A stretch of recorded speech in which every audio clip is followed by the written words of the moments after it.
नमस्कार. महाराष्ट्र शासन, मराठी भाषा विभाग, भाषा संचालनालय आयोजित मराठी भाषा संवर्धन पंधरवड्यानिमित्त विशेष कार्यक्रम माय मराठी अभिजात मराठी या कार्यक्रमामध्ये मी धनश्री प्रधान दामले आपल्या सगळ्यांचं मनपूर्वक स्वागत करते. या कार्यक्रमाचं संयोजन केलेलं आहे मिती ग्रुपनी. राजभाषा म्हणून या करीती सारे सन्मान, राजभाषा म्हणून या करीती सारे सन्मान, मायबोली मराठीचे गातो आम्ही जयगान. अर्थात आपला, तुमचा, माझा, अनेकांचा जन्म हा मराठी मातीत झाला असल्यामुळे मातृभाषाच आहे. आपली मराठी मातीशी नाळ तेव्हापासून जोडली गेलेली आहे. शतकोनशतकं आपल्या भाषेची परंपरा आपल्याला आता मुखोद्गत झालेली आहे. आपली भाषा कशी आली याबद्दल आपल्याला जन्मापासूनच शिकवलं गेलेलं आहे. त्यामुळे अर्थातच आपली मातृभाषा मराठी आहे आणि तिचा अभिमान आपल्याला असणं हे साहजिकच आहे. मात्र महाराष्ट्रात ज्यांचा जन्म झाला नाही, नोकरी व्यवसायानिमित्त जे इथेच अनेक वर्ष स्थायिक झालेले आहेत, अशांची सुद्धा बोलीभाषा मराठीच. त्यामुळे तुम्ही, आम्ही आणि असे अनेक जण मिळून आपल्या या भाषेचं संवर्धन करतोय, आपल्या या भाषेचा गौरव करतोय. आणि आता तर आपल्या या मायबोली मराठीचा गौरव अजूनच याचा आनंद द्विगुणित झालेला आहे. तो म्हणजे आपल्या मायबोली मराठीला मराठी भाषेच्या अभिजात भाषेचा दर्जा मिळाल्यामुळे.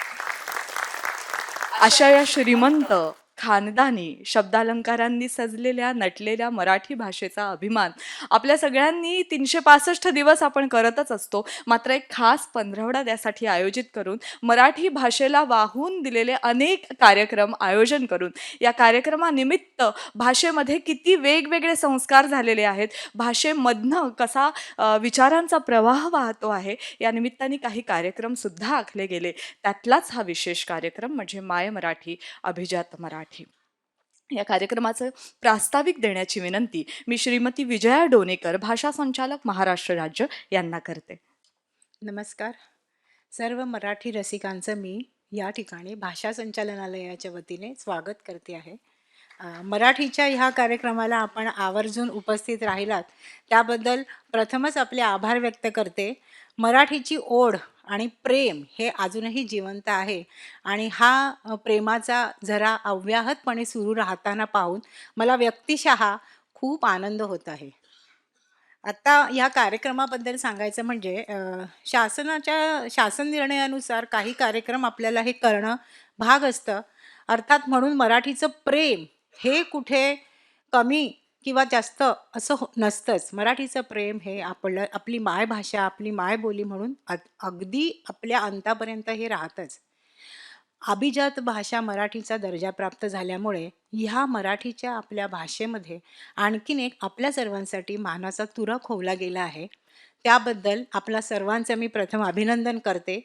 4 ऑक्टोबर रोजी माननीय पंतप्रधान यांच्या वतीने त्यांनी हा मराठीला अभिजात भाषा दर्जा दिल्यानंतर अर्थातच आपल्या सर्वांचा ऊर अगदी प्रेमाने भरून आलेला आहे आणि ह्याच दृष्टीने हीच थीम किंवा हाच एक विषय घेऊन यावर्षीचा 15वडा साजरा करावा असं आमच्या मनात होतं आणि आज आपल्या ह्या कार्यक्रमाचं तेच फलित आहे असं दिसतंय. ह्या सगळ्या कार्यक्रमांसाठी आम्हाला माननीय मंत्री मराठी भाषा सामंत सर, नंतर आमच्या अमुस मॅडम म्हणजे अपर मुख्य सचिव मॅडम म्हैसकर मॅडम आणि आमचे सहसचिव भोसले सर ह्यांचं नेहमीच पाठबळ पाठिंबा राहतो आणि आमच्या ह्या चांगल्या कामांना त्यांची कौतुकाची शाबासकी आम्हाला मिळते आणि नंतर पुन्हा आम्ही नव्या उमेदीने दुसऱ्या कार्यक्रमाच्या तयारीत, आयोजनात अर्थातच लागतो.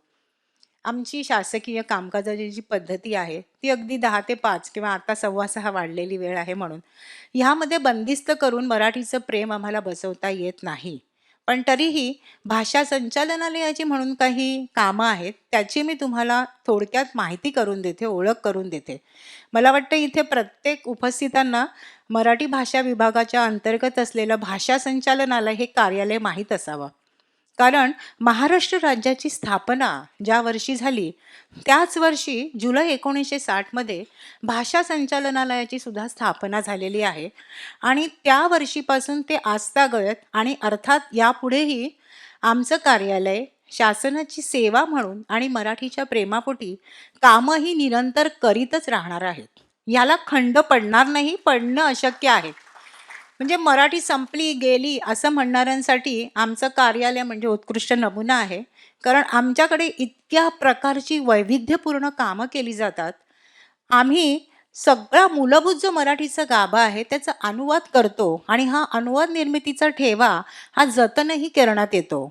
म्हणजे आपल्या विधानमंडळाच्या प्रत्येक सभागृहात, प्रत्येक अधिवेशनामध्ये जी कागद, जो अधिनियम म्हणजे ज्याला अधिनियमाचं रूप नंतर दिलं जातं, अशी विधेयकं त्याचा मराठीतनं अनुवाद हे आमचं कार्यालय वर्षानुवर्ष करत आलं आहे आणि यापुढेही अर्थातच करत राहील.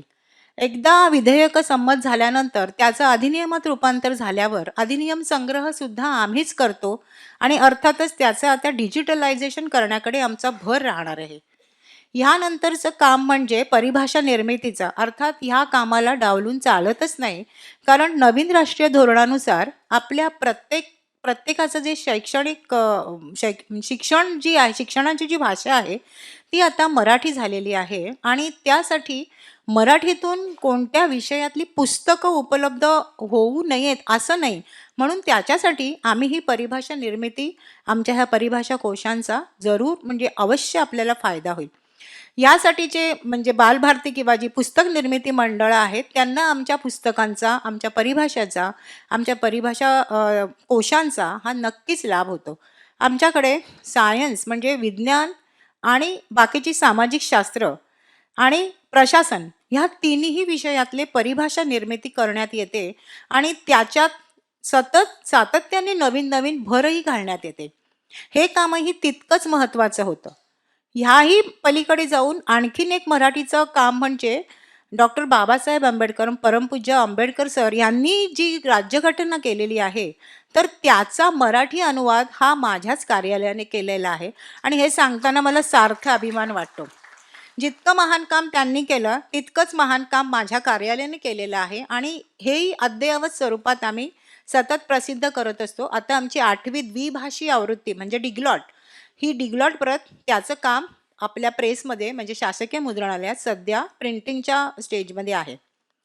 ह्याचबरोबर महाराष्ट्र शासनामध्ये IAS, IPS आणि IFS म्हणजे प्रशासकीय सेवेतले, वनसेवेतले जे अधिकारी आणि पोलीस ह्या सेवेतले जे उच्चपदस्थ अधिकारी येतात त्यांना महाराष्ट्र केडर मिळालेलं असतं. त्यांना मराठी जर त्यांची मातृभाषा नसेल किंवा मराठी 10वीच्या स्तरावर त्यांनी मराठी विषय घेऊन 10वी उत्तीर्ण झाले नसतील तर त्यांना महाराष्ट्र केडर जर त्यांचं मिळालं तर मराठीची परीक्षा ही द्यावी लागते आणि ही मराठीची परीक्षा त्याचबरोबर हिंदीची परीक्षा हे आयोजनाचं काम माझं कार्यालय म्हणजे अर्थातच भाषा संचालनालय करतं.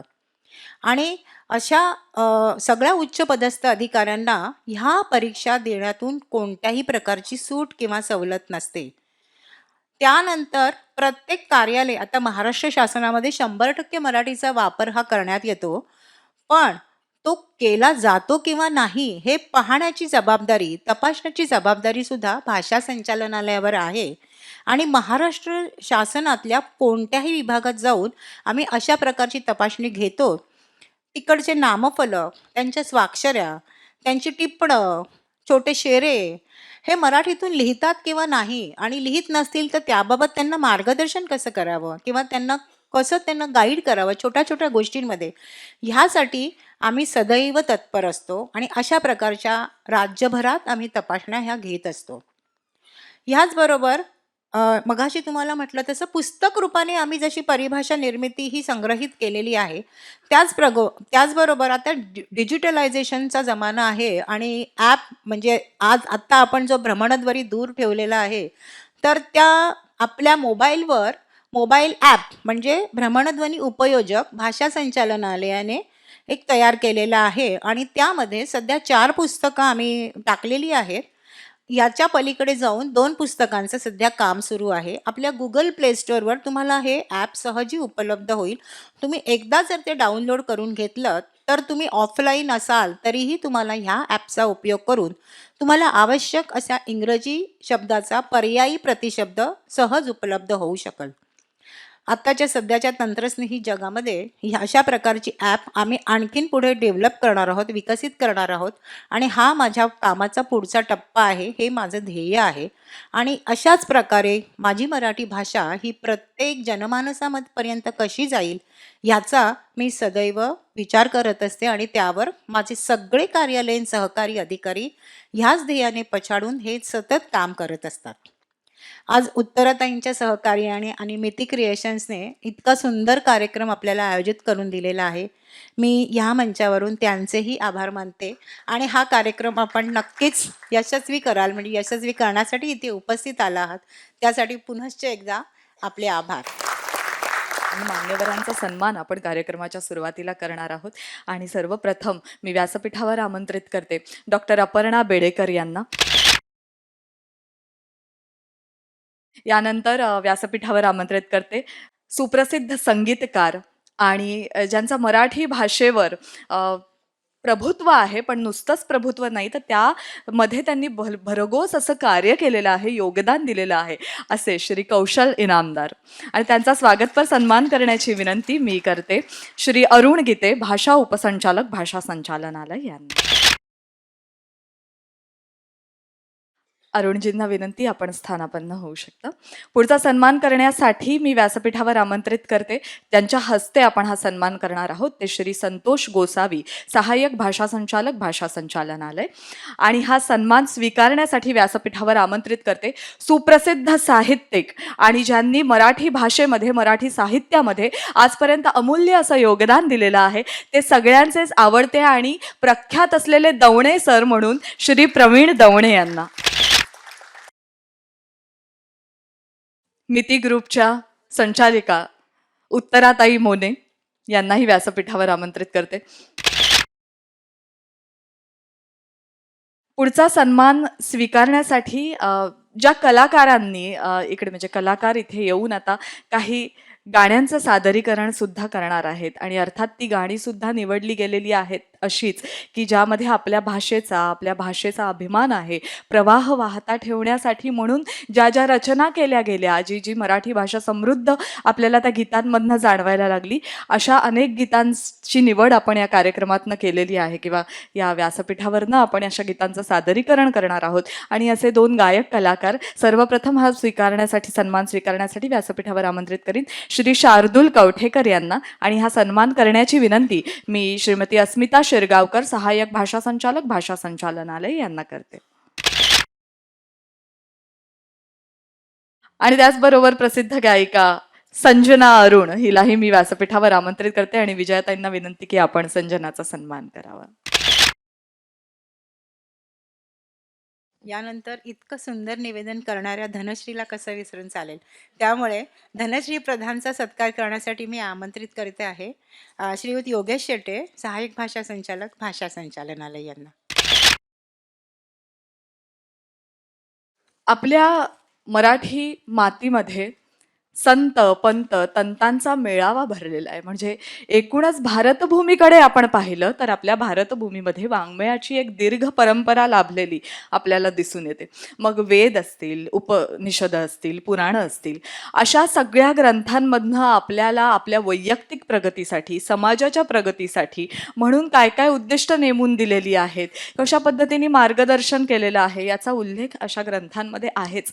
मात्र हे सगळं होत असताना कालानुरूप भाषा सुद्धा बदलत गेली. त्यामुळे वेद, पुराण, उपनिषदात लिहिलेली भाषा ही आत्ताच्या पिढीला समजेल का, तर निश्चितच समजेल असं आपण म्हणू शकत नाही. त्यामुळे भाषा प्रवाही ठेवण्यासाठी अनेकांनी यामध्ये योगदान दिलेलं आहे. त्याच विचारांना समाजामध्ये अगदी सोप्या पद्धतीने मांडून समाजाच्या हृदयापर्यंत पोचता येईल अशी कामगिरी, असं मोलाचं कार्य जर त्यांनी अभंगातनं, ओव्यांमधनं केलं, ती म्हणजे आपल्या महाराष्ट्राला लाभलेली अशी श्रीमंत संत परंपरा. संतांनी आपल्याला विचारांचं देणं दिलंच, मात्र ते अगदी सुबोध, आपल्याला कळेल अशा सोप्या भाषेत सुद्धा मांडलं. म्हणजे अगदी उदाहरणादाखल द्यायचं झालं तर भगवान श्रीकृष्णाची भगवद्गीता आणि त्या गीतेचं संपूर्ण सार त्यावेळेला जर समाजाला अगदी सोप्या प्राकृत मराठीमध्ये करायचं असेल तर ज्ञानेश्वरी प्रकटीकरण झालंच ना. आणि ती संत ज्ञानेश्वरांनी दिलेली ही ज्ञानेश्वरी सुद्धा गीतेचं सार सांगणारीच आहे. हे किती सुंदर आहे. आणि म्हणूनच संत ज्ञानियांच्या रचनेने आपण या सोहळ्याची सुरुवात करणार आहोत. संत ज्ञानियांच्या रचनेला सादर करण्यासाठी मी शार्दूलला रंगमंचावर आमंत्रित करते.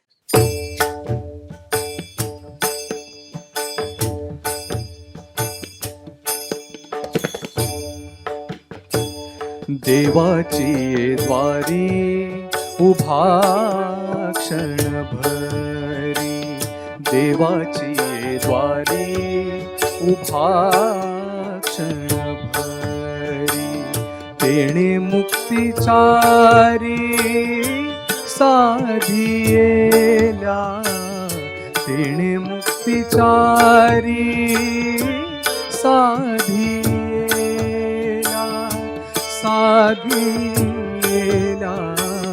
देवाची ये द्वारी उभा क्षणभरी, देवाची ये द्वारी उभा क्षणभरी.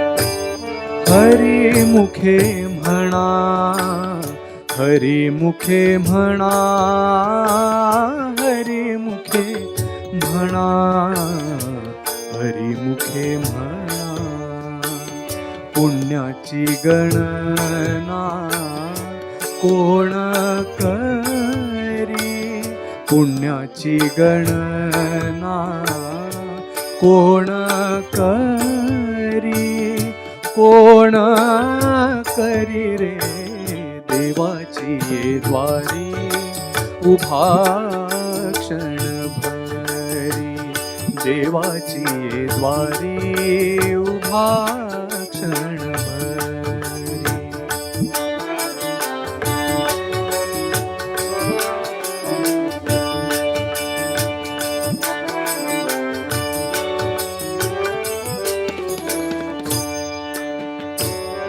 असोनी संसारी जिव्हे वेगू करी रे, असोनी संसारी जिव्हे वेगू करी,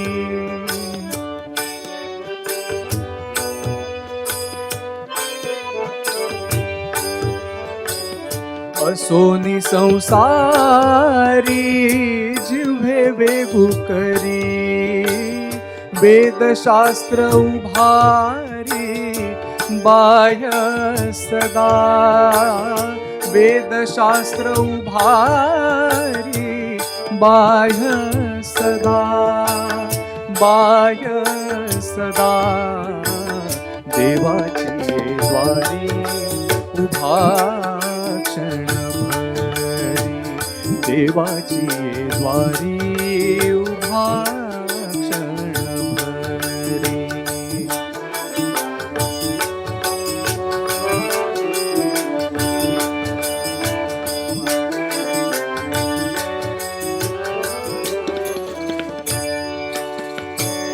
ज्ञानदेव म्हणे व्यासाची ये खुणे, ज्ञानदेव म्हणे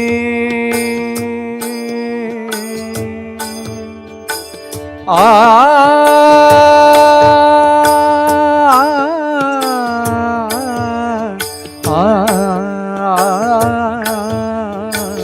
ज्ञानदेव म्हणे व्यासाची ये खुणे, द्वारकेचे राणे पांडवा घरी, द्वारकेचे राणे पांडवा घरी, पांडवा घरी रे, देवाची ये द्वारी उभा क्षणभरी, देवाची ये द्वारी उभा क्षणभरी, तेणे मुक्तिचारी साधियेला, तेणे मुक्तिचारी साधियेला, साधियेला, देवाची ये द्वारी उभा क्षणभरी देवाची ये द्वारी उभा क्षणभरी देवाची ये द्वारी उभा क्षणभरी. Thank you so much.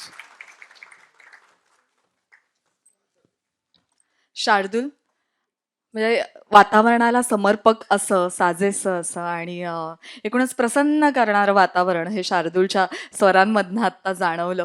खरोखर महाराष्ट्र ही संतांची भूमी आहे आणि भाषा समृद्ध करण्यासाठी म्हणजे संतांच्या मुखी जी भाषा वसलेली आहे, जी अमृत भाषा वसलेली आहे, ती आपली मायबोली मराठी आहे. हा किती मोठा अभिमान आहे आपल्या सगळ्यांसाठी.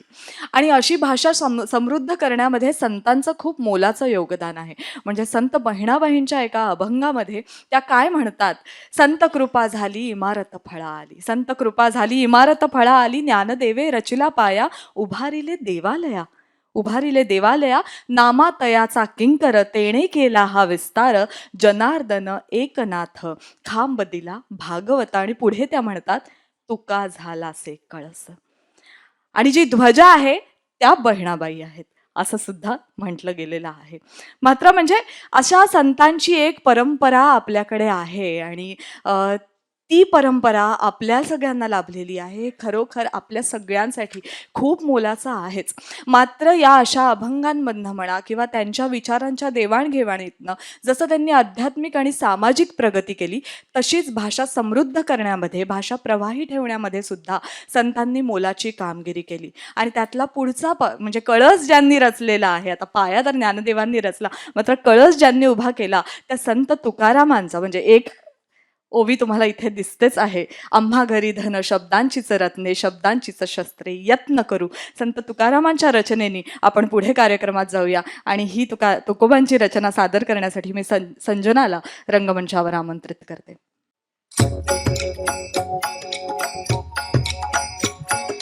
खेळ मांडीला वाळवंटी गाय, खेळ मांडीला वाळवंटी गाय, नाचती वैष्णव भाई रे, नाचती वैष्णव भाई रे.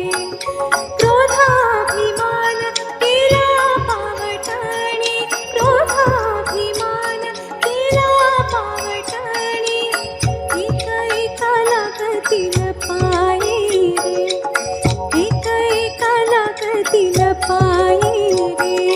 खेळ मांडियेला वाळवंटी घाई, खेळ मांडियेला वाळवंटी घाई, नाचती वैष्णव भाई रे, नाचती वैष्णव भाई रे. गोपी चंदन ओटी तुळशीच्या माळा, गोपी चंदन ओटी तुळशीच्या माळा, हार मिरविती गळा, हार मिरविती गळा.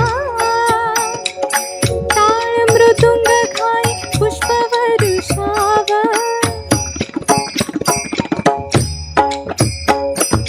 टाळ मृदुंग खाई पुष्पवरुषाव, अनुपम्य सुख सोहळा रे.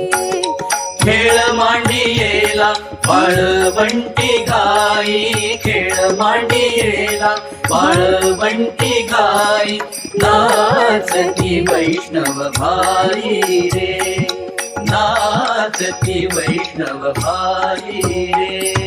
वर्णाभिमान विसरली आती, वर्णाभिमान विसरली आती, एक एका लोटांगणी जाती, एक एका लोटांगणी जाती.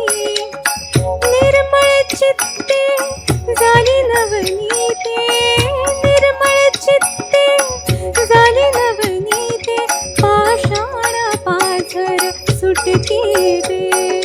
खेळ मांडियेला वाळवंटी घाई, खेळ मांडियेला वाळवंटी घाई, नाचती वैष्णव भाई रे, नाचती वैष्णव भाई रे.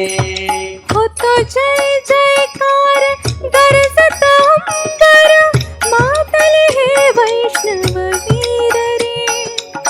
तुका म्हणे सोपी केली पाय वाट, तुका म्हणे सोपी केली पाय वाट, उतरावया भवसागर रे.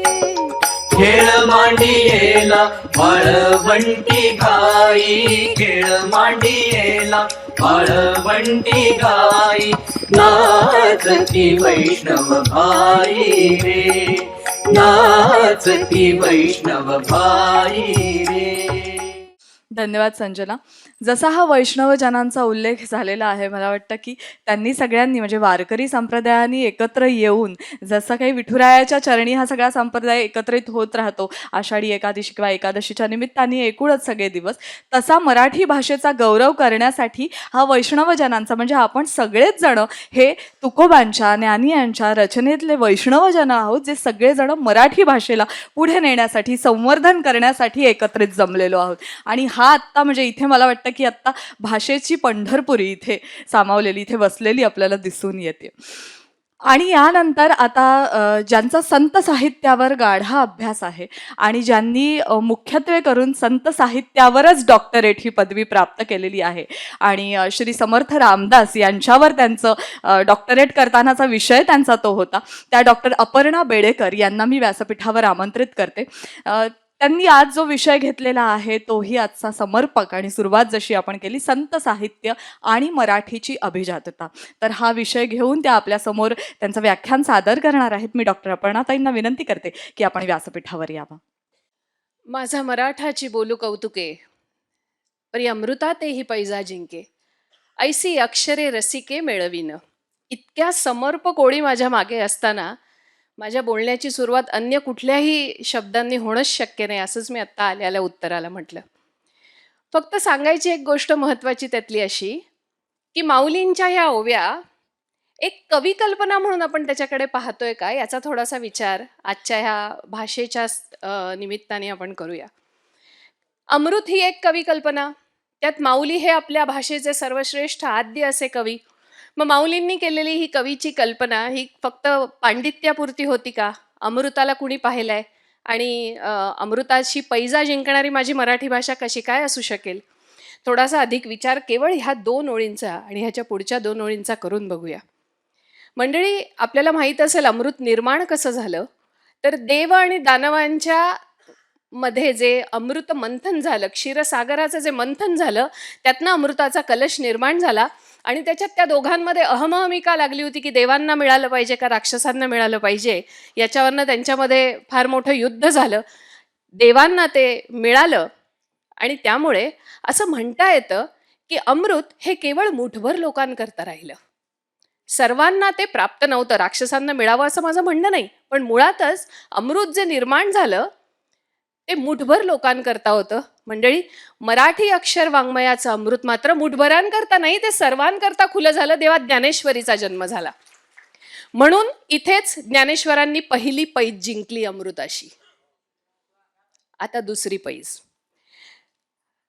पैज अशी की अमृत हे मला असं म्हणायचं आहे की आई बाळाला जेव्हा एखादं त्याचं बरं नाही आहे त्याला आणि त्याला बरं करण्याकरता एक कडू मात्रा त्याला चाटवायची असते, त्यावेळेला ती शर्करा व गुंठित अशी किती सुंदर शब्द आहेत नाही, हे आपल्या बोलण्यातनं ते केव्हाच मागे गेलेत. तर अशी ती साखरेच्या एखाद्या गोळीत लपवून ती मात्रा त्याला देते. परिणाम त्याचा असा होतो की जिभेवरती साखरेची चव असते पण पोटात मात्र ती कडू मात्रा गेलेली असते. व्हायचा तो परिणाम चांगला होतो, बाळ तिचं ठणठणीत बरं होतं. अमृतातेही पैजा जिंके असं म्हणताना माऊलीही असं म्हणतात की तशी ही तत्वज्ञानाची मात्रा कठीण आहे. मग त्याच्यात पातंजल योगसूत्राची मात्रा आहे, त्याच्यात कर्मयोग आहे, त्याच्यात ज्ञानयोग आहे. फार कठीण आहे तो, आपल्या सर्वसामान्य लोकांना कळायला कठीण मात्रा आहेत ह्या. पण भक्तियोगाच्या शर्करा व गुंठीत अशा छान आवरणातनं ती दिल्यामुळे ज्ञानेश्वरी ही अत्यंत गोड, अमृतापेक्षा गोड होऊन आली आणि म्हणून माऊलींनी इथे अमृताशी दुसरी पैज जिंकली. अमृतातेही पैजा जिंके. तिसरी पैज, 4 पैज आहेत.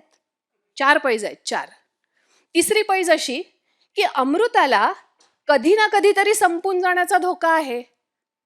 बघा, अमृत काय आपण बघितलेलं नाही, पण ते काहीतरी निर्माण झालंय कलशात. पण ते कधीतरी अमृत अनेकांना अमरत्व देतं, ठीक आहे, पण स्वतः अमृत काही अमर नाही आहे. अमृत कधी ना कधीतरी संपेल, पण माझ्या मराठी अक्षर वाङ्मयाचं अमृत हे सनातन आहे आणि ते कधीही संपणार नाही, असा निस्संदिग्ध ग्वाही माऊली देत आहेत. आणि म्हणून म्हणतायत की मी तिसरी पैज अमृताशी जिंकलो. आता चौथी पैज.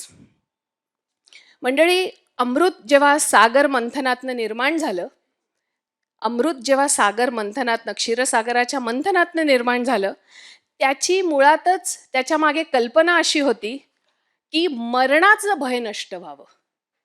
कुणालाही मरण आवडत नाही, कुणाला आवडेल? कल्पना, अरे शब्द सुद्धा घेतला तरी काहीतरी बोलू नको ग, असं आपल्याला सांगितलं जातं थोरा मोठ्यांकडनं. त्यामुळे मरणाचं भय अमृताने संपवलं. ज्ञानेश्वरांनी मात्र जगण्याची निष्ठा बळकट केली आहे. त्यावेळचा जो काळ होता तो ज्ञानापासून ज्ञानाचं सगळं आवार संस्कृतच्या एका मोठ्या बलदंड कुलपात बंद झाल्यासारखं होतं आणि बेबंदशाही होती एक प्रकारे ज्ञानाच्या क्षेत्रामध्ये. ते सगळं मोठं कुलूप उघडून माऊलींनी ज्ञानाचं मोठं आवार खुलं केलं. आणि त्यामुळे त्या मूळ अमृताने जर का मरणाचं जर का भय संपवलं असेल, तर माऊलींनी आपल्या ज्ञानेश्वरीच्या रूपाने जगण्याची निष्ठा बळकट केली आणि माऊलींनी 4 पैजा जिंकल्यात अमृताशी. लक्षात ठेवूया आपण हे सगळं. आणि म्हणून ज्ञानेश्वरीची एक तरी ओवी अनुभवावी असंच म्हटलं गेलं. ह्या चार ओळीतनं, त्यातल्या 2च आहेत आत्ता इथे, तुकारामांच्या इथे 2च ओळी आहेत, पण अहो किती मोठं सार सांगणारे आहेत. मला ह्या सगळ्यांचा प्रवास 15 मिनिटात उलगडायचा आहे आणि तो भाषिक अंगाने उलगडायचा आहे. प्रयत्न करते आपल्यापर्यंत जास्तीत जास्त माझ्या मनातलं ये हृदयचे ते हृदयी घालण्याचा. माऊलींचे दृष्टांत हा सगळ्यात मोठा ठेवा आहे माय मराठीच्या अभिजातपणाचा. माऊली म्हटलं की त्यांचे दृष्टांत आपल्याला आठवतात आणि फक्त 3 ओव्यातनं मी हे तुमच्यासमोर मांडणार आहे. बाकीच्या 9024 ओव्या तुम्हाला वाचायच्यात. फक्त 3 मी तुमच्यासमोर मांडते. गीतेच्या पहिल्या श्लोकाकडे येण्यापूर्वी, धर्मक्षेत्रे कुरुक्षेत्रे या पहिल्या श्लोकाकडे येण्यापूर्वी ज्ञानेश्वरीत माऊलींच्या 84 ओव्या लिहून झाल्यात. गीतेला सुरुवात झालेली नाही. माऊलींनी 84 ओव्या लिहिल्यात. काय प्रयोजन असावं? उगाच काही माऊलींना काही पसरट करायची होती का ज्ञानेश्वरी? अजिबात नाही. अर्जुनाची ये पंक्ती परिसणया योग्य होती. अर्जुनाच्या पंक्तीला बसण्याची पात्रता तुमच्या आणि माझ्या मनामध्ये निर्माण व्हावी, तेवढे आपण सक्षम व्हावेत. कल्पना करा, आपल्याकडे कोणीतरी खूपच मोठे पाहुणे आलेत, तर आपण लहान मुलांना सांगतो ना, ह्या पंक्तीला बसू नको, हा जरा नंतर बस. आपल्या घरातली थोर माणसं, वडील माणसं बसतील इथे. अहो, आपल्याला ज्ञानेश्वरी वाचायची आणि ज्ञानेश्वरीच्या रूपाने आपल्याला गीता समजून घ्यायची, तर अर्जुनाच्या पंक्तीला बसण्यासाठी आपली जिथे आहे खरंच ती माऊली आहे. लक्षात ठेवा. माऊली, एखादी आई जशी परीक्षेला जाण्यापूर्वी उजळण्या करून घेते ना, उजळणी करून घेते बाळाची, तशी माऊली ह्या 84 ओव्यांमध्ये आपली उजळणी करताना म्हणतात, शारदेची ये चंद्रकळे माझी अमृतकण कोवळे, ते वेचिती मने मवाळे चकोरत लगे. शरद ऋतूच्या चांदड्यांमध्ये छोटी छोटी चकोर पक्षाची पिल्लं ज्या अत्यंत निरागस मनाने तो कण सेवन करतील, तितकं मनाचं निरागस असं स्वरूप तुला अधिक धारण करायचंय आणि मग ज्ञानेश्वरीकडे वळायचंय. अधिक बोलत नाही, मला बरंच काही सांगायचंय तुम्हाला. पुढे जाते. जैसे भ्रमर परागु, हे सगळे दृष्टांत आहेत हा. जैसे भ्रमर परागु नेती परी कमलदळ नेणती, तैसी परी आहे सेवती ये ग्रंथी. भ्रमर एखाद्या कमळाच्या फुलावरती बसतो, त्यातल्या परागातलं, त्यातल्या मकरंदाचं सेवन करतो, पण काळजी अशी घेतो की आपल्या तीक्ष्ण पायांनी त्या कमलदलाच्या पाकळ्यांना कुठेही इजा होणार नाही. इतकी सहृदयता, त्या कमळाप्रती भ्रमराची असलेली जी सहृदयता आहे ती तुमच्यामध्ये असेल तर तुम्ही अर्जुनाच्या पंक्तीला बसायला योग्य झालात. तिसरी ओवी. का आपुला ठावो न सांडिता, आलंगी जे चंद्र प्रकटता, हा अनुरागू भोगिता कुमुदिनी जाणे. माऊली असं म्हणतात की काही कमळं ही सूर्य विकसिनी असतात, काही चंद्र विकसिनी असतात. आपल्याला माहिती आहे, चंद्र आकाशात उगवल्यानंतर, त्या चंद्राचा उदय झाल्यानंतर इकडे कमलिनी उमलते आणि उमलते कशी, तर आपलं अष्टदल पसरून ती जणू काही त्या चंद्राला इथेच बसून आलिंगन देते. इतका ती आनंद तिचा ओसंडून वाहत असतो. तसं माऊली असं म्हणतात की तुम्ही जिथे कुठे असाल, तुम्ही तिने आपुला ठाव न सांडिता तिने आलिंगन देण्यासाठी काय इथून ती चंद्रापर्यंत गेलेली नाहीये. आपल्या जागेवरनं आलिंगन देणं म्हणजे काय, तर स्थिर बुद्धी करणं. आणि तशी स्थिर बुद्धी जर का तुम्ही जिथे आहात तिथे बसून तुम्ही करू शकलात, तर तुम्ही अर्जुनाच्या पंक्तीला येण्यास पात्र झालात. त्यामुळे हे दृष्टांत अलंकार असे की चकोराच्या पिल्लांची निरागसता, भ्रमराची सहृदयता आणि कुमुदिनीची स्थिर बुद्धी, असे तीन गोष्टी माऊली सांगतात. त्या 3 गोष्टी जर का आपल्या अंगी बांधल्या गेल्या तर आपण अर्जुनाच्या पंक्तीला येऊ शकतो. पुढे ज्ञानेश्वरी आणि गीता समजून घेणं हा पुढचा प्रश्न आहे. आधी अर्जुनाच्या पात्रतेला येण्याची तयारी माऊली आपली अशी करून देतात दृष्टांतांच्या द्वारे. बाकीचे दृष्टांत तर विखुरलेले आहेत ज्ञानेश्वरी बरोबर, त्यामुळे ते आपण नक्कीच पाहाल असं मला वाटतं. ओवी ज्ञानेशाची तशी नामदेवांचे अभंग. नामदेवांनी मंडळी शतकोटी अभंग करीन अशी प्रतिज्ञा केली होती. पण झालं होतं असं की नामदेवांचं वय त्यावेळेला खूप मोठं झालं होतं आणि त्या वयामध्ये ते होणं शक्य नव्हतं असं पांडुरंगाच्या लक्षात आलं. पांडुरंगाच्या समोर त्यांनी प्रतिज्ञा केली. शतकोटी तुझे करीन अभंग, म्हणे पांडुरंग ऐक नाम्या, अरे जरा ऐकून घे. तये वेळी होती आयुष्याची वृद्धी, आताची अवधी थोडी असे. अरे आता तुझ्याकडे खरंच दिवस कमी आहेत, शतकोटी कसे करशील, अशी काहीतरी प्रतिज्ञा करू नकोस. त्याच्यावर नामदेव म्हणतात, नामा म्हणे जरी न होता संपूर्ण, जिव्हा उतरवीन तुझ्या पुढे. ते काही नाही चालणार. नामदेव प्रतिज्ञा करून बसले, इकडे विठ्ठल कासावीस झाला. नामदेवांनी जिव्हा उतरवली तर व्हायचं कसं. पुढे हे सगळं नामदेवांच्या गाथेत आहे. मी तुम्हाला ओवीकडनं अभंगाकडे घेऊन येते आणि तो अभिजाततेचा प्रवास थोडासा पुढच्या टप्प्यावर नेते. तर नामदेवांचा अभंग, शतकोटी तुझे करीन अभंग अशी प्रतिज्ञा केलेल्या नामदेवांसाठी विठोबा कासावीस झाला की आता हा जिव्हा उतरविल, ह्याच्याकडे तर आता आयुष्य कमी आहे. त्यांनी असं केलं, विठोबांनी असं केलं, तो शारदेकडे गेला आणि शारदेला म्हणाला, सारदेसी सांगे भीमातिरी हरी, सारदेसी सांगे भीमातिरी हरी, बैस जिव्हेवरी नामयाच्या. बाई ग उठ इकडनं आणि नामयाच्या जिव्हेवर जाऊन बस आणि शतकोटी अभंग त्याचे पूर्ण होतील, याची आता जबाबदारी तुझी. आणि मग शारदा सांगते, हे सगळं नामदेव गाथेत आहे, हा अपर्णा बेडेकरचे अभंग नाही आहेत हे. नामदेव म्हणतात की 6-3.5 चरण जाणावे, 6-3.5 चरण जाणावे, अक्षरे मोजावी चौकचारी. थोडक्यात 6 मात्रांचे 3 चरण होतात.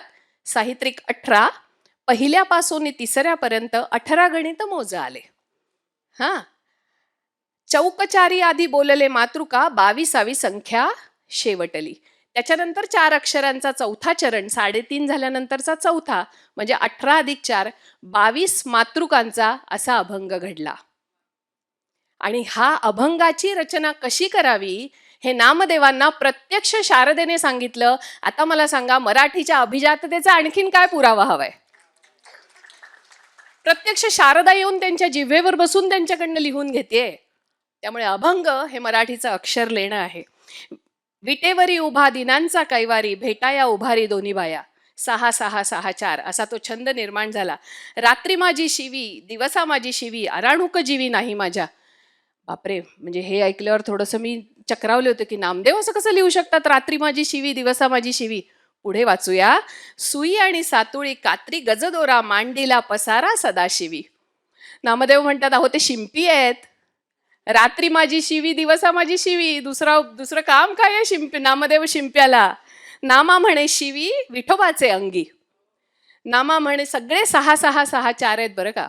नामा म्हणे शिवी विठोबाचे अंगी, त्याचे मी जगी धन्य झालो. असा अभंग छंद नामदेवांसाठी शारदेने सांगितला. किती मोठी परंपरा, किती जणांबद्दल बोलावं, ह्या प्रत्येक अभंगावर बोलावं इतका तो महत्वाचा आहे. मी एक अभंग घेऊन फक्त तुमच्या समोर मांडतीये. नाथांच्या नंतरच्या काळातले एकनाथ, म्हणजे नामदेवांच्या नंतरच्या काळातले एकनाथ, म्हणजे ही आत्ता ताईंनी सांगितलं तसं की हे सगळं भाषेचं आवार, हे सगळं भागवत धर्माचं मंदिर माऊलींनी निर्माण केलं. आणि त्याच्यानंतर नामदेवांनी त्याचा पैस विस्तारला. आपल्याला माहिती आहे मराठी साहित्य संमेलन सुद्धा घुमांमध्ये झालं होतं. याचं कारणच असं की पंजाबपर्यंत कुठलेही गुगल मॅप्स नसताना, कुठलीही साधनं हातात नसताना पंजाबपर्यंत जाऊन आलेत. गुरुग्रंथ साहिबात नामदेवांच्या रचना आहेत. इतकं की पंजाबी भाषिकांना, काही भाषिकांना वाटतं नाही नाही नामदेव आमचेच आहेत, महाराष्ट्राचे नाहीत. इतके ते त्या मातीत एकरूप झालेले आहेत. आणि त्याच्यानंतरच्या काळातले एकनाथ आपल्याला असं विचारतात, संस्कृतवाणी देवे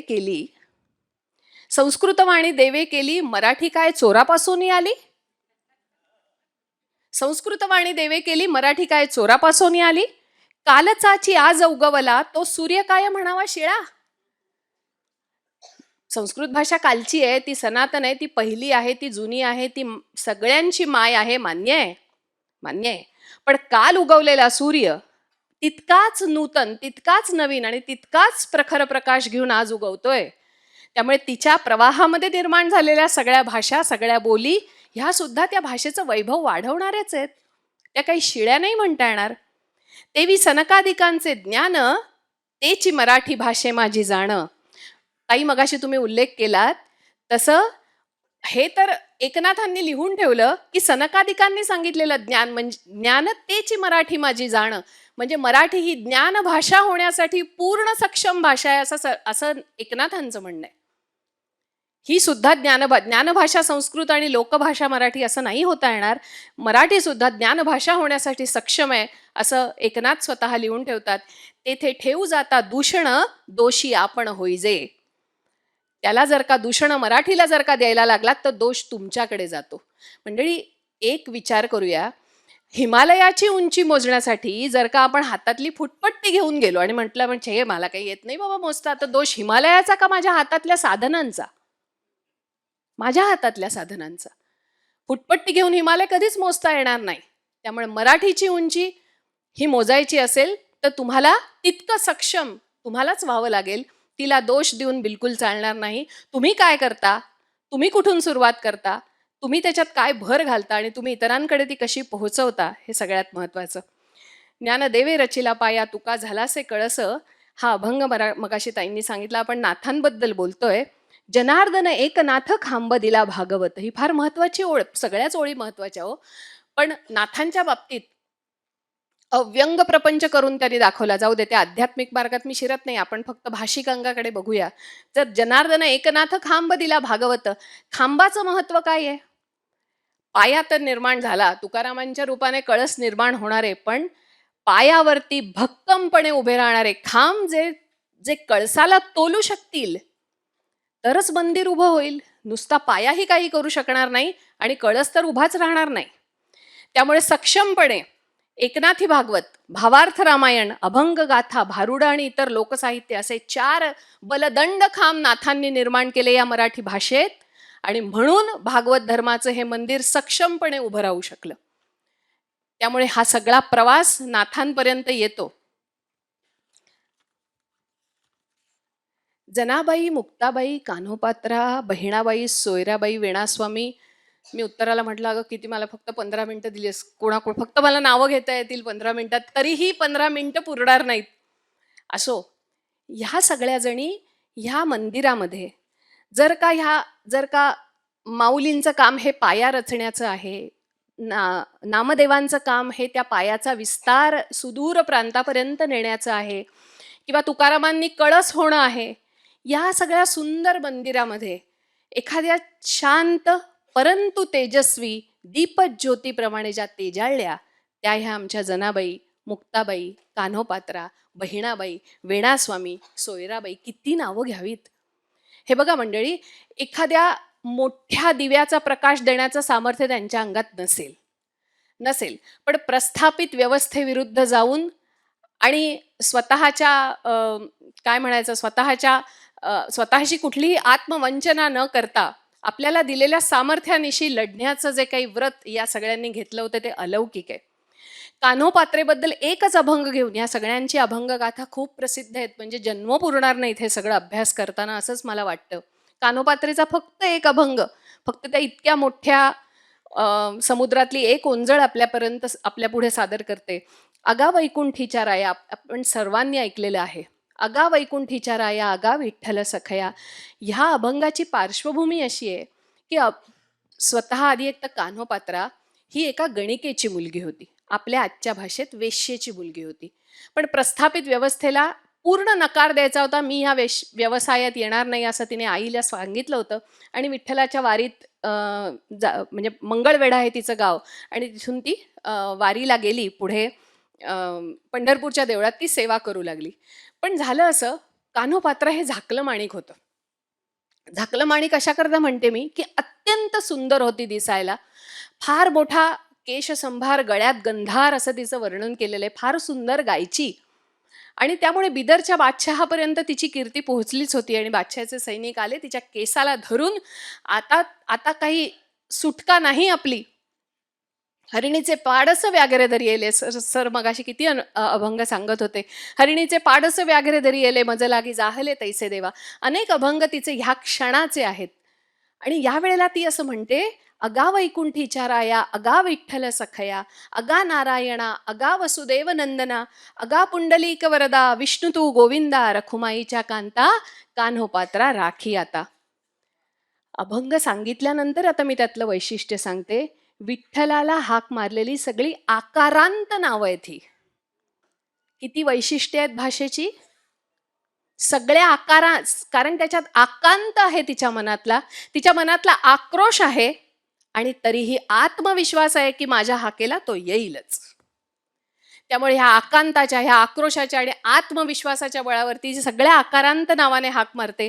हे सगळं लक्षात घेऊन हा अभंग वाचा किंवा ऐका. तो काही वेगळंच समाधान म्हणण्यापेक्षा ती वेगळीच तडफड आपल्याला देऊन जातो की काय झालं असेल, आणि तरीही या इतकं सुंदर कसं लिहू शकतात याची एक जाणीव आपल्या मनाला कुठेतरी होते. हा सगळा काळ आणि त्याच्यानंतरचा म्हणजे जवळजवळ 500-700 वर्षाचा काळ कसा ह्या छोट्याशा ह्याच्यात माववायचा, पण तरीही प्रयत्न करते. रामदासांचं साहित्य हे माझ्या अभ्यासाचा मूळ गाभा होता. आणि या सगळ्या संत मालिकेमध्ये, संत पंचकामध्ये समर्थांचं नाव घेतल्याशिवाय तर पुढे जाताच येणार नाही. अनुदिन अनुतापे तापलो रामराया, परमदिन दयाळा निरसी मोहमाया, अचपळ मन माझे नावरे आवरिता, तुझं विण शिण होतो धावरे धाव आता. कशी हाक मारली कान्होपात्रेने, कशी हाक मारली समर्थांनी. भजन रहित रामा सर्वही जन्म गेला, स्वजन जन धनाचा व्यर्थ म्या स्वार्थ केला, रघुपती मती माझी आपुलीशी करावी, सकळ त्यजुनी भावे कास तुझी धरावी. मंडळी, हे मालिनी वृत्त आहे. मी त्याच्या अर्थाकडे जात नाही, अर्थातच वेळच नाहीये तेवढा. पण मालिनी वृत्त ल ल ल ल ल गा गा गा ग गा ला गा ला ल गा गा ग गा गा असं ते चालतं. आणि मालिनी वृत्तात पहिल्या 6 मात्रा ह्या लघु असतात. ल ल ल ल ल ल. अनुदिन अनुतापे, अनुदिन अनु, अचपळ मन, भजन रहित, रघुपतीमती. म्हणजे पहिली 6 अक्षरं लघु घेऊन इतकं भावगर्भ लिहायचंय. गमभनच नुसतं लिहायचं नाहीये. पहिली 6 अक्षरं लघु घेऊन आपल्या मनातली ही जी तळमळ होणारी अवस्था आहे ती मांडायची आहे. आणि त्यासाठी समर्थांनी नाशिक पंचवटी क्षेत्रातल्या त्या काळ्या रामासमोर आपली करुणाष्टकं आळवताना मालिनी वृत्ताचा उदंड उपयोग केलाय. भुजंग प्रयाताचा उपयोग तर आपल्याला माहिती आहे, सगळे मनाचे श्लोक भुजंग प्रयातात आहेत. त्याच्यात वेगवेगळे न्याय वापरलेत, वेगवेगळी वृत्त वापरलेत, वेगळा रससिद्धांत समर्थांनी सांगितलाय, जो संस्कृत साहित्य क्षेत्रातल्या सांगितलेल्या रससिद्धांतापेक्षा वेगळा आहे. तो आत्ता मी सांगत नाही. शार्दूल विक्रीडित वापरलं, कितीतरी वृत्त वापरली. आता कुठल्या प्रसंगाला कुठलं वृत्त वापरावं याच्यासाठीचं फार मोठं तारतम्य ह्या सगळ्या आपल्या संत कवींकडे आहे. भाषेची लेणी येतो ही. शार्दूल विक्रीडित वापरण्याची, साधारण राजा महाराजांचं गुणवर्णन, शौर्य वर्णन जेव्हा करायचं असतं तेव्हा शार्दूल विक्रीडित वापरलं जातं. तेव्हा रामाचं, मारुतीचं वर्णन करताना समर्थ म्हणतात, देवा दंडण दैत्य खंडण उभा वक्रांग ठाणे जरी, धाके चक्कित काळ थक्कित मनी वर्षावतारांगणी, भूमी दंडळ सूर्यमंडळ रजे निशेष झाकोळले, वाणी जर्जर दैत्य निर्जर बळे कारागृहा फोडले. जेव्हा अशी दणकट रचना करायची आहे तेव्हा त्यांनी आवर्जून तिथे अनुदिन अनुतापे नाही चालणार आहे, तिथे शार्दूल विक्रीडित वापरलंय. वीररस जिथे सांगायचंय तिथे शार्दूल विक्रीडित वापरलाय, कारण रसाचा ते म्हणतात स्थायी भाव हा उत्साह आहे. त्यामुळे वेगळा रससिद्धांत सांगत अशी वेगवेगळ्या रचना समर्थांनी केल्यात, वेगवेगळे वृत्त वापरलेत, वेगवेगळे छंद वापरलेत, वेगवेगळे अलंकार वापरलेत.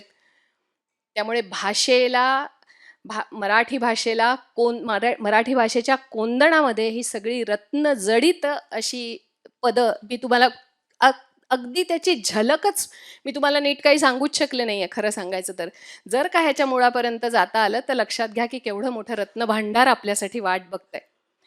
संत साहित्याने काय दिलं ह्या मराठी भाषिकांना समोर. आज मी मराठी भाषा जनांसमोर बोलताना तेवढं बोलून मी माझं बोलणं आजचं संपवीन की ह्या सगळ्या साहित्याने, खरं तर ह्या सगळ्या साहित्याचा आत्मा हा भक्तीचा आहे, अध्यात्माचा आहे, तत्वज्ञानाचा आहे. बरं ठीक आहे, मला नेहमी असं वाटतं की तितकी भक्ती आहे मनामध्ये, पण अध्यात्म आणि तत्वज्ञानाच्या त्या पायऱ्यांपर्यंत आपण कधी चढणार आहोत? आपण खूप सामान्य माणसं होतो. म्हणजे मला तसंच धरतेच, तसंच समजते. फार खालच्या पायरीवर आपण आहोत. त्यामुळे एवढी द्वंद्वातीत वगैरे अवस्था निर्माण होऊन आपल्याला काही इतका मोठा प्रवास करणं जमणार नाही. पण निदान द्वंद्वातीत नाही होता आलं तरी द्वंद्व आपल्या आयुष्यातली कमी करण्याचा एक सुंदर मार्ग संत साहित्य देतं. म्हणजे असं की यशाचा माज नको आणि अपयशाने खचून जाणं नको, हे संत साहित्य शिकवतं. सुखाला अनंत काळासाठी कवटाळणं नको आणि दुःखाला टाळणं तर अजिबात नको. अपयश पचवता आलं पाहिजे आणि दुःखाला समोर जाऊन भिडता आलं पाहिजे. श्रीमंतीतला अवास्तव अभिनिवेश टाळता आला पाहिजे आणि गरिबीत लाचारी न घेता अत्यंत सन्मानाने जगता आलं पाहिजे.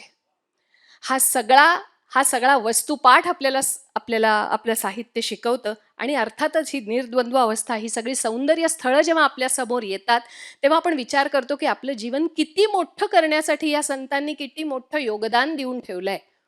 फक्त आपण त्या मार्गावरती, त्या गाथांपर्यंत, त्या ज्या ग्रंथालयात पडू नयेत किंवा आपल्या घरातल्या पुस्तकाच्या कपाटात पडू नयेत, त्या पुन्हा एकदा आपल्या अभ्यासाच्या ठिकाणी येण्याची खूप मोठी गरज आहे.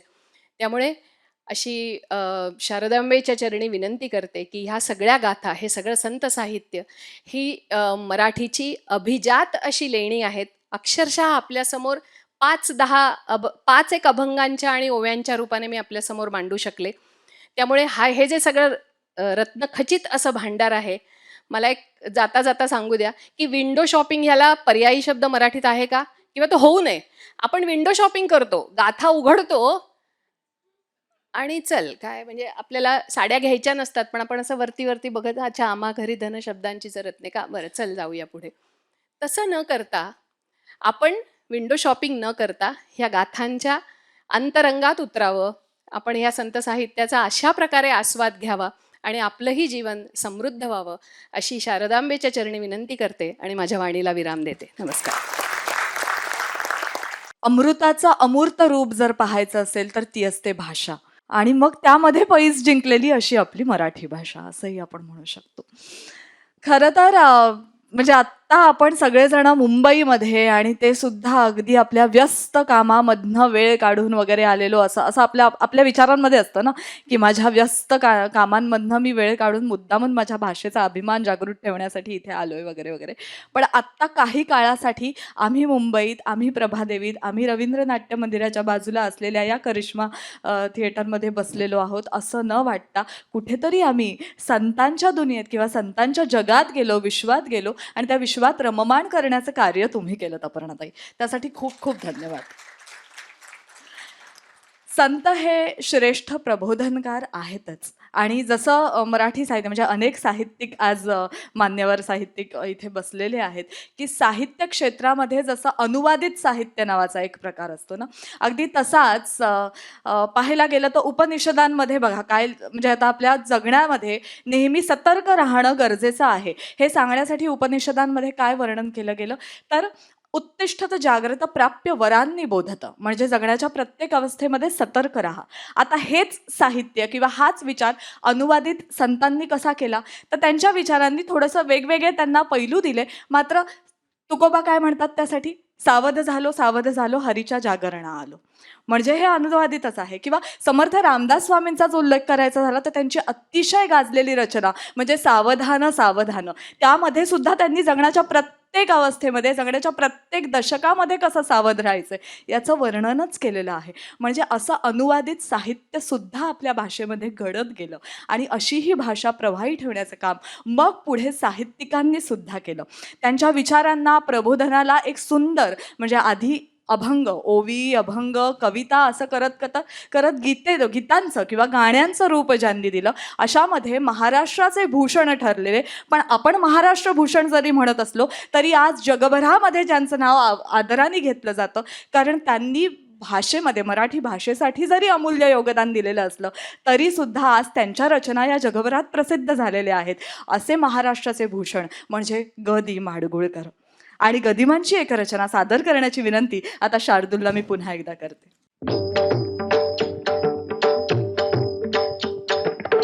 निज रूप दाखवा हो, हरि दर्शनास द्या हो. निज रूप दाखवा हो, हरि दर्शनास द्या हो. निज रूप दाखवा.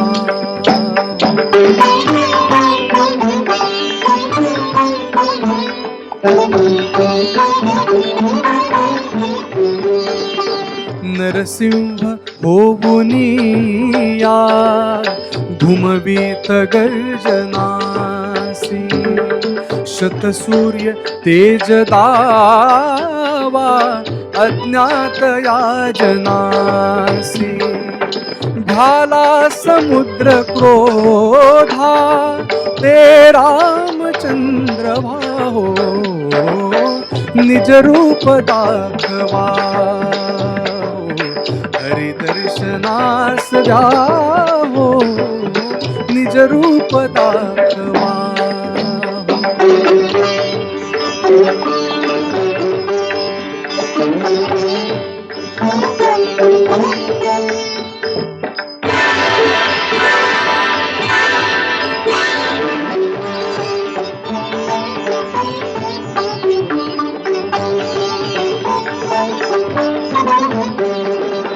पार्थास दाविले ते प्रभु विश्वरूप दावा.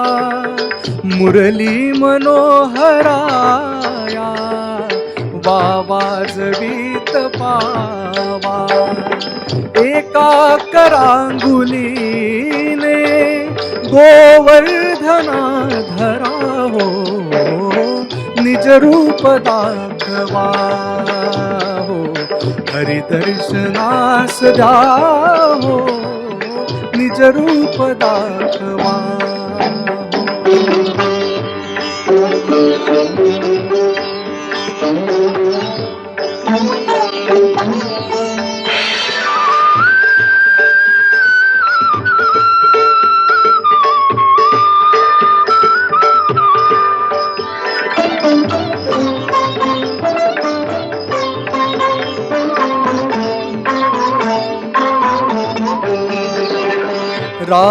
राजभ्रमापटू द्या प्रत्यक्ष एकवार. श्रीकृष्ण विष्णु राम तोची विठू महार. तोची विठू महार. जाळीत नामनासी ती आग शांत भाहो. निज रूप दाखवा हरि दर्शनास द्या हो. निज रूप दाखवा हरि दर्शनास द्या हो. निज रूप दाखवा हो. धन्यवाद. म्हणजे आता गदिमांचा उल्लेख झाला तर गदिमांनी संत रचनांपासून, संत वाणीपासून ते अगदी लावणीपर्यंत प्रत्येक गीत प्रकाराला, प्रत्येक प्रत्येक कविता प्रकाराला सुंदर असा शब्दालंकार घडवला आणि फक्त शब्दालंकार घडवला नाही तर गदिमांनी सुद्धा मराठी भाषेला कित्येक शब्द दिलेले आहेत. म्हणजे आता अपर्णाताईंनी उल्लेख केला की विंडो शॉपिंगला काय म्हणायचं, तर गदिमा असते तर नक्कीच त्यांनी त्वरित काहीतरी एक शब्द नक्की सुचवला असता. इतके शब्द सुद्धा आपल्या भाषेला गदिमांनी दिलेले आहेत. आणि मग पुढे पुढे ही पिढी जशी किंवा पिढी हे सगळं जण भाषेचा विस्तार होत गेलेला आहे. आणि त्यामध्ये सरस्वतीचं लेणं घेऊन ज्यांची लेखणी कार्यरत झाली आणि ज्यांच्या लेखणीतनं उतरलेले शब्द म्हणजे साक्षात सरस्वतीच आपल्याशी बोलते आहे असा आपल्याला भास निर्माण व्हायला लागल्या, अशा त्या सरस्वती रूपच म्हणजे शांताबाई शेळके. शांताबाईंचं एक सुंदर गीत सादर करण्यासाठी मी संजनाला आमंत्रित करते.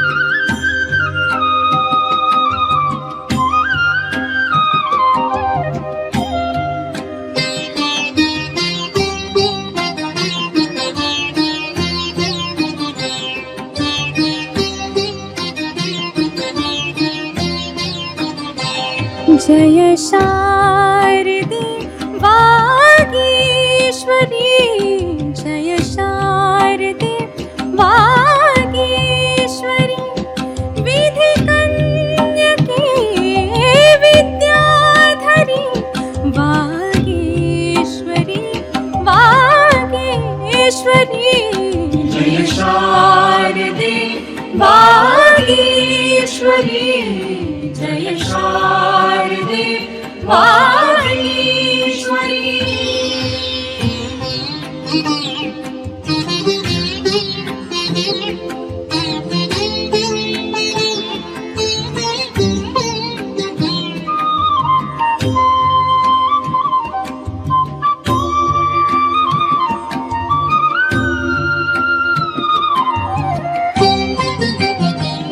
ज्योत्स्ने परी कांती तुझी, ज्योत्स्ने परी कांती तुझी, मुखरम्य शारद चंद्रमा, ज्योत्स्ने परी कांती तुझी, मुखरम्य शारद चंद्रमा,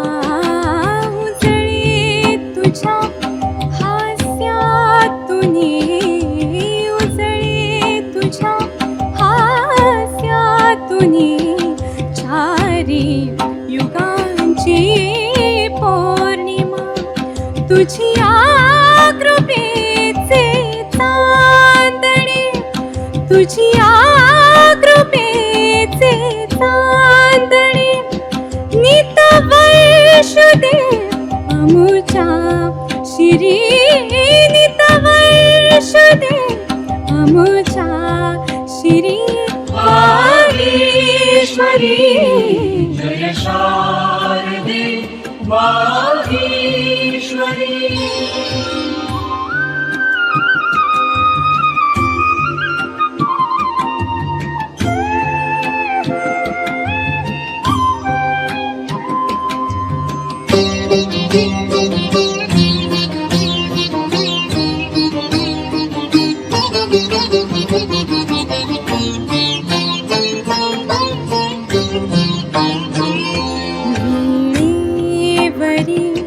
फिरता तुझी वीणेवरी, फिरता तुझी चतुरा कलावयांगुली,